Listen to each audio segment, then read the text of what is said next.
Hey guys, welcome back. So in this video I'm going to show you how to import Orca Slicer profile. So what you are going to do is you need to open the Orca Slicer program basically. Then what we are going to do is at the very top left menu bar you will go to the file like set like so, and then you will hover over to import. Now, a side menu will appear. Click the option that matches the file you have. So you need to know which file do you have. So if you have a single profile as a JSON, for example, click click on import configuration.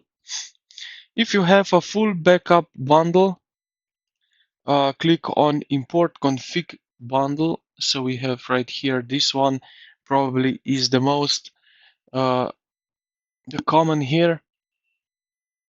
So if you do it, import 3MF, STL, step, SVG, OBJ, and so on. And then simply where you have this download, you will find it and just click on open. And then you will get right here. So you will see your profile right over here like me. I see it here. Mine is 3MF file and it's right here.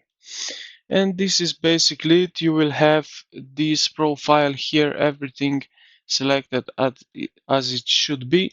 And yeah, I hope this video helped you out. If you did, consider to like the video and subscribe to the channel. Thank you for watching, and I will see you in the next